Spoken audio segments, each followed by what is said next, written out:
أعوذ بالله من الشيطان الرجيم بسم الله الرحمن الرحيم كل من عليها فان صدق الله العظيم। প্রিয় দর্শক, একটি গুরুত্বপূর্ণ বিষয় নিয়ে আপনাদের সামনে উপস্থিত হয়েছি। আমরা দেখতে পাচ্ছি গত কয়েকদিন যাবৎ যেহেতু করোনা মহামারী আকার ধারণ করেছে এবং করোনার এই ভয়াবহ মুহূর্তে আমরা সকলে আতঙ্কিত,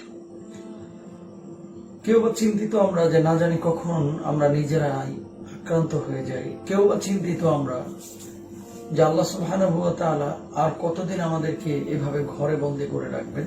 আবার কেউ বা চিন্তিত যে কবে আমাদের জন্য মসজিদগুলো উন্মুক্ত হবে, কেউ বা চিন্তিত ক্ষুধার যন্ত্রণা নিয়ে, খেতে পাচ্ছে না ঠিক মতো, চলতে পারছে না ঠিক মতো, পকেটে পয়সা নাই, অর্থনৈতিক সংকট, অনেকে অনেক ধরনের রোগে আক্রান্ত কিন্তু চিকিৎসা পাচ্ছেন না। মানে সারা পৃথিবীটা একটা নানান সংকটের মুখে পড়ে গেছে। আমরা সকলে বুঝছি, সকলে বুঝতেও পারছি, এবং পৃথিবীর এই ভয়াবহ মুহূর্তে এখন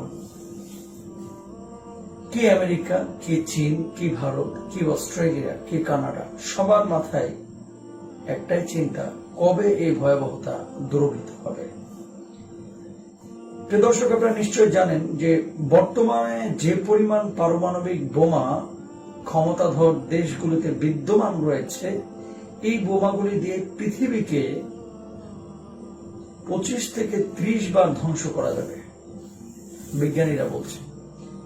তো পৃথিবীকে ধ্বংস করার জন্য এত বড় বড় বোমা, এত ইনভেস্ট, এত অস্ত্র, এত সেনা, এত কিছু প্রস্তুত করে রাখা হলো, কিন্তু সামান্য একটি নিরাকার ভাইরাস, যে ভাইরাসটিকে ধ্বংস করার মতো একটা সাধারণ অস্ত্র, ভ্যাকসিন আবিষ্কার করার মতো তৌফিক আল্লাহ রাব্বুল আলামিন আপনাকে, আমাকে, আমাদেরকে, কোন দেশকে, কোন প্রেসিডেন্টকে, কোন রাজা বাদশাকে, কোন প্রধানমন্ত্রীকে, কোন মন্ত্রীকে, কোন এমপিকে, কোন চেয়ারম্যানকে, কোন মেম্বারকে, কোন আলেমকে, কোন ওলামাকে, কোন কৃষককে, কোন দিন মজুরকে আল্লাহ সুবহানাহু ওয়া তাআলা দেন নাই। কেন? ঠিক এই মুহূর্তেই আমাদের কিছু ভাই, যেখানে আল্লাহ রাব্বুল আলামিন বলছেন কুল্লু মান আলাইহা ফান, সবকিছু ধ্বংস হবে, পৃথিবী ধ্বংস হবে, মানুষ ধ্বংস হবে, কিয়ামত সংঘটিত হবে, এরপরে ফলাফল নির্ধারিত হবে, কেউ জান্নাতে যাবে, কেউ জাহান্নামে যাবে। পথ দুটি, দল হবে তিনটা, একটা হচ্ছে ডান দল, আরেকটা হচ্ছে বাম দল, আরেকটা হচ্ছে মুখোমুখি দল। ডান দল, মুখোমুখি দলে যারা থাকবে আল্লাহ সুবহানাহু ওয়া তাআলা তাদেরকে জান্নাতে ফয়সালা করবেন, যারা বাম দলে থাকবে তাদেরকে আল্লাহ তাআলা জাহান্নামে পাঠাবেন। যে বিষয়টি নিয়ে কথা বলার জন্য আসছিলাম, সে বিষয়টি হচ্ছে 12ই মে পৃথিবী থেকে করোনা বিদায় নেবে। আবারও বলি, 12ই মে পৃথিবী থেকে করোনা বিদায় নেবে, এমন একটি ঘোষণা, এমন একটি কথা আমরা বিভিন্ন মাধ্যমে দেখতে পাচ্ছি, এবং অনেকে আমাদের কাছে অডিও বার্তা পাঠাচ্ছেন। আমেরিকার একজন স্কলার, সম্ভবত ওনার নাম হচ্ছে আজম, উনি বলেছেন যে 12ই মে পরে যখন সুরাইয়া তারকা উদিত হবে আর কোন মহামারী থাকবে না। উনি যে হাদিসের কথা বলেছেন, হাদিসটি আবু হুরায়রা রাদিয়াল্লাহু তাআলা আনহু থেকে বর্ণিত, যে তিনি বলেছেন সুরাইয়া তারা যখন উদিত হবে তারপরে আর কোন মহামারী এবং রোগ বালাই থাকবে না। রাসূল আকরাম সাল্লাল্লাহু আলাইহি ওয়াসাল্লামের থেকে আবু হুরায়রা রাদিয়াল্লাহু তাআলা আনহু এই হাদিসটি বর্ণনা করেছেন। কিন্তু এই হাদিসটির ব্যাপারে সারা ওয়ার্ল্ডের বিখ্যাত যারা হাদিস বিশারদ, গবেষক, প্রসিদ্ধ যারা রয়েছেন, ম্যাক্সিমামই বলছেন হাদিসটি দুর্বল। দ্বিতীয়ত, যদি হাদিসটিকে আমরা ধরেও নিই যে মহামারী দূরীভূত হয়ে যাবে সুরাইয়া তারা উদিত হওয়ার পরে, আসলে রাসূল আকরাম সাল্লাল্লাহু আলাইহি ওয়াসাল্লাম এখানে সেই রোগ বা মহামারীর কথা বলেন নাই যেটা করোনার মতো, অথবা প্লেগের মতো, অথবা পক্সের মতো, অথবা গুটি বসন্তের মতো, অথবা ইবোলার মতো। বরং আল্লাহ নবী সাল্লাল্লাহু আলাইহি ওয়াসাল্লাম এখানে উদ্দেশ্য নিয়েছিলেন সেটি হচ্ছে ফসল ফলাদির রোগ। আমাদের দেশে এরকম হয় না যে অনেক সময় এমন পোকা আমের গুটিতে অথবা আমের মুকুলে লেগে যায়, যেটা মহামারীর মতো আকার ধারণ করে। এটার প্রমাণটা কি? আব্দুল্লাহ ইবনে আমর রাদিয়াল্লাহু তাআলা তিনি বলেছেন যে রাসূল আকরাম সাল্লাল্লাহু আলাইহি ওয়াসাল্লাম বলেন, যতক্ষণ পর্যন্ত সেই ব্যাধি দূরীভূত না হয় ততক্ষণ পর্যন্ত তোমরা তোমাদের বাগান থেকে ফল উঠিও না, খেজুর গাছ থেকে ফল নামিও না।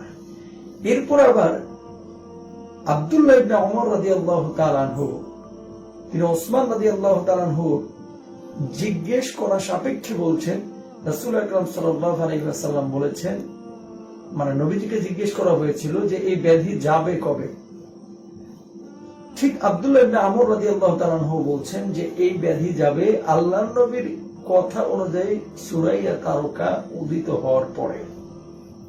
হযরত জাবের রাদিয়াল্লাহু তাআলা ঠিক তিনিও এরকমই কথা বলেছেন যে রাসূল আকরাম সাল্লাল্লাহু আলাইহি ওয়াসাল্লাম এই কথা বলছেন, যতক্ষণ পর্যন্ত এই মহামারীর আবহাওয়া পরিবর্তন না হবে ততক্ষণ পর্যন্ত তোমরা তোমাদের বাগান থেকে ফল সংরক্ষণ বা ফল সংগ্রহ করো না। তো এখানে যেখানে জাবের রাদিয়াল্লাহু তাআলা আনহু, আব্দুল্লাহ ইবনে ওমর রাদিয়াল্লাহু তাআলা আনহু, ওনাদের মতো বড় বড় সাহাবী যারা এখানে স্পষ্টভাবে এই কথাগুলো বিশ্লেষণ করেছেন, ওই হাদিসটিকে যদি আপনি ধরেও নেন যে সূরা তারকা উদিত হওয়ার পরে মহামারী থাকবে না, তারপরেও কিন্তু সেটা আপনার এই করোনার মহামারী না, এটা হচ্ছে ফসল ফলাদির মহামারী, তাদের রোগ, যেটা খেজুর বাগানে লাগতো। রাসূল আকরাম সাল্লাল্লাহু আলাইহি ওয়াসাল্লামের সাহাবী জাবের রাদিয়াল্লাহু তাআলা আনহু, এবং ওই দিকে হচ্ছে হযরত আব্দুল্লাহ ইবনে আমর রাদিয়াল্লাহু তাআলা আনহু থেকে আমরা এই বর্ণনা বুঝি। এবার আসুন, আরবে ক্যালেন্ডার অনুসারে অক্টোবরের দিকে আপনার যখন সূর্য স্থানান্তরিত হয় উত্তর গোলার্ধে, শীতকাল যখন আস্তে আস্তে শুরু হয়, তখন এই সূরা তারকা রাত্রিবেলায় দেখা যায়। এভাবে আস্তে আস্তে আস্তে যখন সূর্যটা আবার উত্তর দক্ষিণ গোলার্ধে ফিরে আসে, অর্থাৎ টেম্পারেচারটা যখন মধ্যপ্রাচ্যে বা আরবে কমে যায়, সূরা তারকা দেখা যায়। এবং এপ্রিল মে মাসের মাঝামাঝিতে এসে এই সূরা তারকাটা ফজরের আগে উদিত হয়।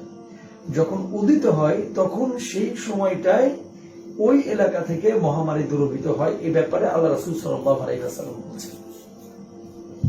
তো 12ই মে সূরা তারকা যদি উদিত হয়, উদিত হওয়ার পরে মহামারী দূরীভূত হবে। এটা ফসল ফলাদির ক্ষেত্রে করোনার ব্যাপারে কেউ যদি এই কথা বলে তাহলে এটাকে মানে স্পষ্ট রূপে উলামা ইকরাম বলছেন এটা মিথ্যাচার, এটাকে বিশ্বাস করা যাবে না। কেন বিশ্বাস করা যাবে না? খেয়াল করেন, যদি আপনি বিশ্বাস করলেন যে 12 তারিখের পরে করোনা থাকবে না, হাদিস তো আছেই, ইসলামিক স্কলারদের গবেষণা বক্তব্য আছে, আল্লাহ যদি চায় তো আজকে রাত্রেও তো করোনাকে দূরীভূত করে দিতে পারেন, তাই না? কিন্তু যে হারে এটা যাচ্ছে, আপনি কি মনে করেন যে 12 তারিখের মধ্যে সবকিছু ফিনিশ হয়ে যাবে, করোনা বিদায় নেবে? আকল আছে না? নিজের বিবেক আছে না? আমরা তো দোয়া করছি যে আল্লাহ নিয়ে যাক, আল্লাহ চাইলে এখনই নিয়ে যেতে পারে। কিন্তু যে হারে এটা ছড়িয়ে পড়েছে, সে হারে বোঝাই যাচ্ছে যে মনে হয় না 12 তারিখের মধ্যে, মানে মের 12 তারিখের মধ্যে করোনা দূরীভূত হবে।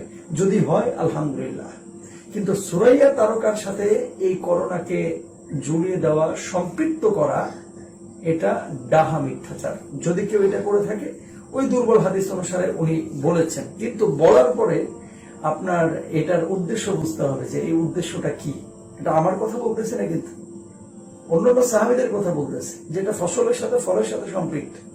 এবং আরো অনেক বড় বড় স্কলাররা এই কথা এখনো বলছেন, এবং বাংলাদেশের অনেকের নামই আমি জানি যারা আমার এই মতের সাথে একমত। নামগুলো বলছি না সময়ের স্বল্পতার কারণে, শুধু একটা কথা আপনাদেরকে বলি প্রিয় দর্শক, সেটি হচ্ছে, ধরে নেন 12 তারিখে করোনা গেল না, আমরা ফতোয়া দিয়ে দিলাম যে 12 তারিখে সূরা তারকা উঠবে, এরপরে করোনা বিদায় হয়ে যাবে। যদি বিদায় না হলো মে মাসে, আবার তো বলবে যে মোল্লারা মিথ্যাচার করে, আবার বলবে হুজুররা মিথ্যাচার করে, এদের হিতাহিত জ্ঞান নাই। এই যে মোল্লাদের উপরে এই দোষারোপ করা বা দোষ চাপানো, এটা কিন্তু মোল্লা বা মোল্লাতন্ত্রের উপরে না, হুজুরদের উপরে না, পরোক্ষভাবে প্রত্যক্ষভাবে এটা ইসলামের উপরে দোষ চাপানো। এই জন্য আমরা অনেক সময় দেখা যায় বক্তৃতার মাঝখানে এমন এমন কথা বলে ফেলি করোনাকে লাথি মেরে বের করে ফেলবে। আর পীর মুরিদের গোলামি করতেছে কিসের জন্য? করোনারে ঢুকতে দেওয়ার জন্য? কই, এখন তো ঢুকে গেল। কোথায় গেল আপনার পিসাব? কোথায় গেল আপনার পিসাব? এসব চাপাবাজি দিয়ে চলবে না। লজিক, আল্লাহ রাসূল সাল্লাল্লাহু আলাইহি ওয়াসাল্লাম যে কথাগুলো বলেছেন, এই কথাগুলোর উপরে ভিত্তি করে আমাদেরকে চলতে হবে। আল্লাহ সুবহানাহু ওয়া তাআলা আমাদেরকে বোঝার তৌফিক দান করুন। সবাই আল্লাহর কাছে দোয়া করুন, রহমত, মাগফিরাত, নাজাতের মাস মাহে রমাদান। নিশ্চয় আল্লাহ সুবহানাহু ওয়া তাআলা আমাদেরকে ক্ষমা করবেন। এবং আল্লাহ রাসূল সাল্লাল্লাহু আলাইহি ওয়াসাল্লাম স্পষ্ট বলে গেছেন, এই ধরনের মহামারীতে বা গজবতে আল্লাহ সুবহানাহু ওয়া তাআলা আমার উম্মতকে ধ্বংস করবেন না। তো যেহেতু ধ্বংস করবেন না, সেহেতু প্রিয় দর্শক, ভীত সন্ত্রস্ত হওয়ার কারণ নেই। করোনা সাময়িকভাবে আমাদের সামনে এসেছে, নিশ্চয় আল্লাহ সুবহানাহু ওয়া তাআলা এই করোনা থেকে আমাদেরকে হেফাজত করবেন। করোনা থেকে সারা বিশ্বের মানুষকে, উম্মতকে হেফাজত করবেন। একসময় করোনা যাবে, এই করোনা কিয়ামত ঘটাবে না, এটা আপনারা নিশ্চিত থাকতে পারেন ইনশাআল্লাহ। আসসালামু আলাইকুম ওয়া রাহমাতুল্লাহ। Rose TV 24. Enjoy by listening to the Holy Quran.